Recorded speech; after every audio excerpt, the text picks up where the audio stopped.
G'day everyone. Today we're going to read a story called The First Sunrise from Australia, and there'll be a task at the end. The story has been retold by David Gulpilil, as it's a traditional story. First, I'm going to tell you a little bit about Australia and how the story came about. All the world's peoples have stories of the creation, legends of how the world was formed.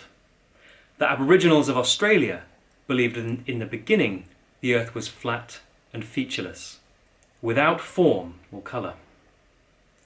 Then came the dream time, a time when giant beings awoke from their slumbers and travelled the vast grey plains searching for food and burrowing for water.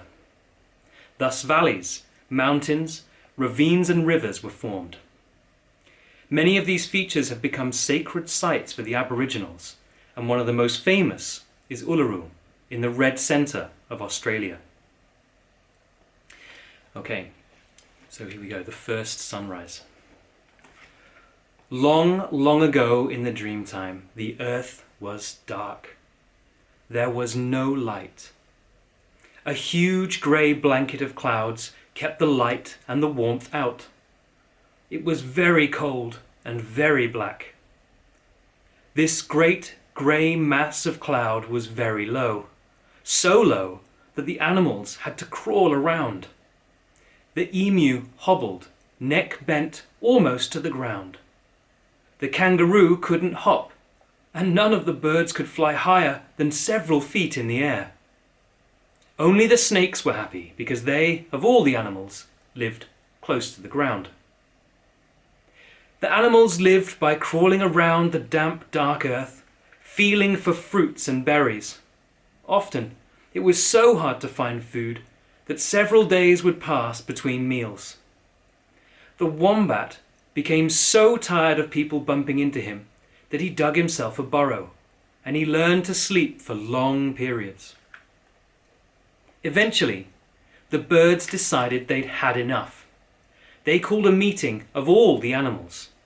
The magpies, who were more intelligent than most of the birds, had a plan. "We can't fly because the sky is too low. What we need to do is to raise the sky. If we all gathered sticks, then we could use them to push the sky up, and then we could fly up with the sky and make lots of room for everyone."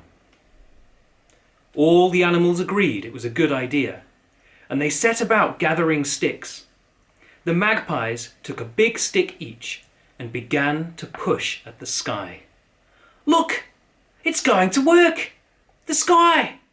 It's moving!" The emus and the kangaroos, the wombats and the guanas sat and watched as the magpies pushed the sky slowly upwards.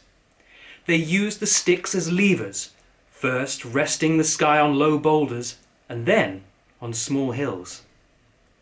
As the animals watched, the magpies, pushing and straining, reached the top of a small mountain. "Munuk, Munmuk, at least we can walk about." It was still very dark, but at least the emu could straighten up, and the kangaroo was able to move in long, proud hops. The magpies kept pushing the sky higher and higher, until they reached the highest mountain in the whole land. Then, with a mighty heave, they gave the sky one last push. The sky shot up in the air, and as it rose it split open, and a huge flood of warmth and light poured in through onto the land below. The animals wondered at the light and warmth, but more at the incredible, brightly painted beauty of the Sun Woman. The whole sky was awash with beautiful reds and yellows. It was the first sunrise. Overjoyed with the beauty, the light and the warmth, the magpies burst into song. As their loud warbling carried across the land, the Sun Woman rose slowly and began her journey towards the west. Now, each morning, when the Sun Woman wakes in her camp in the east, She lights a fire to prepare the bark torch that she will carry across the sky each day. It is this fire that provides the first light of dawn. As she puts on her paint, the dust from the crushed red ochre colors the early morning clouds a beautiful soft red. Then she takes up her torch and begins her daily journey across the sky.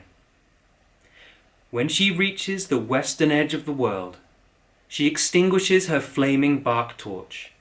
Then she sits down and repaints herself in brilliant reds and yellows, ready for her journey through a long underground passage back to her camp in the east.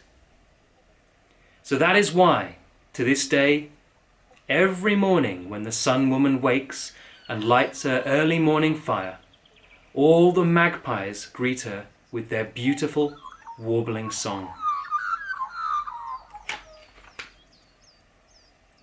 Okay, so my task is for you to listen to the story again and really think about how that first sunrise must have looked, which colours you would have seen in the sky. And I'd like you to draw it or paint it. I'd love to see what you come up with. Okay, have fun. Bye.